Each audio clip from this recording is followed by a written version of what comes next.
Hey guys, and welcome back to another YouTube video. In this video I'll be going through the St Kilda vs Melbourne game, going through who went well, who didn't go so well, as I guess St Kilda had a load of injuries, so it meant I think that a lot of their players' scores were inflated as a lot of them had to play massive time.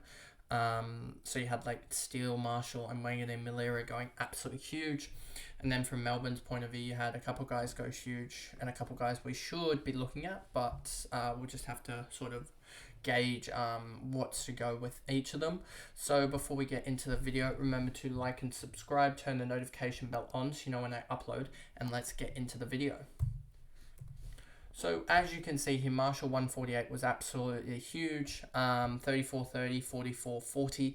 As you can see in the second half, he just started going absolutely nuts. Didn't necessarily get the massive hit out numbers, but he did come up against a rough matchup, and I think he would have gone honestly like 190 if he'd gone into a easier matchup. But both, as you can see with these guys, Marshall played 113 minutes, which was basically the equivalent of what a key defender or key position player for Melbourne did, as a lot of the Melbourne guys are in that 104 or so mark, whereas you had like obviously Melsham went a little bit higher, May obviously as well, and Lever all went pretty high in terms of minutes played. So then you've got also Steele went absolutely nuts, so he's a guy that I'm looking to get in. If you take out this 15-point quarter here, he looks as though he would have gone about 160, 170, and he looks primed to go back to that norm, I guess. Wanganeen-Milera 130, so he did really well as well. I mean, a lot of these guys had to play the whole game basically, so they didn't get those rests, so a lot of their scores are inflated, but still looked good. Sinclair 110, yeah, he did his job basically. Got to the 110, got the score needed, and yeah, just really consistent across the four quarters.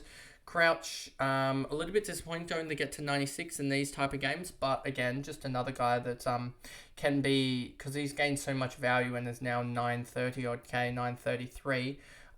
He's gained enough that he can actually be traded out sometime soon to another leading mid, probably like a Rory Laird or someone like that, as he's got enough value there.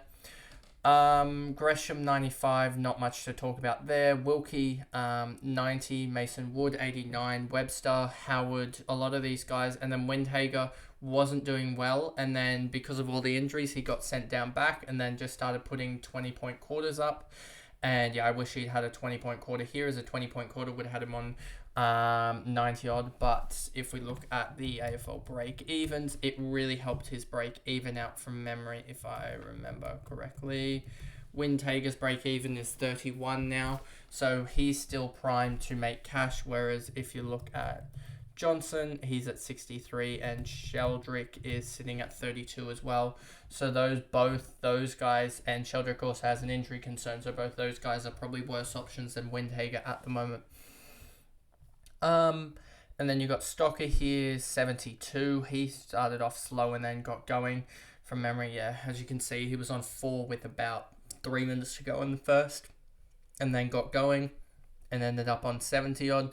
Cameron Minty got a 70 odd as well, just from a couple of, I think he kicked a goal or two.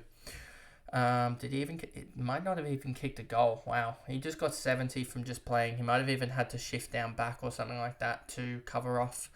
Zach Jones 60 back in this first game back. Owens 59, Butler, Sharman, Burns, and then Phillip, who got away really quickly, and they just did nothing for the rest of the game. So he's one to watch out for in the next year or two, as he's going to go into, I think, a full-time mid-role, to be honest. I think he has the ability to do it, but then again, he could easily just become like an Isaac Heaney type forward that averages 75 or 80 fantasy points but doesn't actually provide much.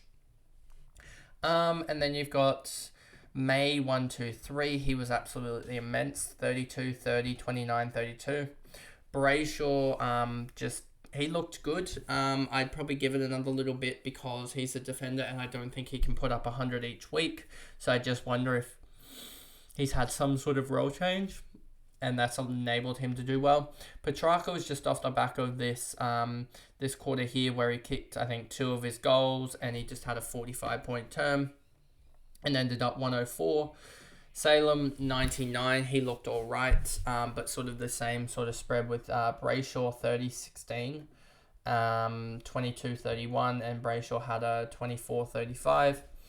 Viney 93, he looked all right, but glad I went Cornelio over him. Gorn here 87, he just, again, just without that ruck forward status, he just doesn't look good enough, to be honest. Lever 82, Langdon 80. Again, Langdon had a good, really good first quarter and then just absolutely fell away.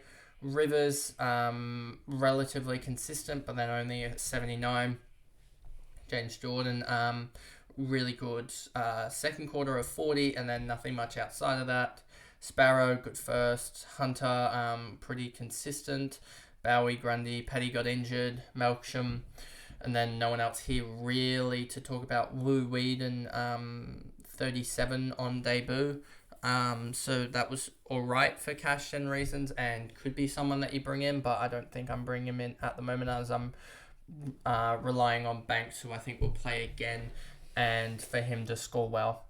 But yeah, there's not much to go over. Again, a pretty quick video. I think these will be quick because I've had to bunch them together because I haven't been able to upload, but it should be back to normal and we should be seeing more content come out on the channel in the next week or two as I'm able to have more free time to be able to do that. So that's the quick review of the St Kilda versus Melbourne game. Yes, a lot of St Kilda guys did score well, but that was because I think their stats are slightly inflated due to the limited bench role that they had.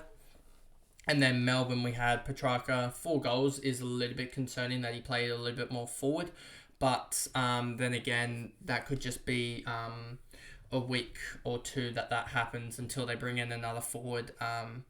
Like I don't see Van Rooyen playing here from memory, so they will probably bring him back, it looks like, and as they lost a key forward again. So I think his role is still fine and he'll score well.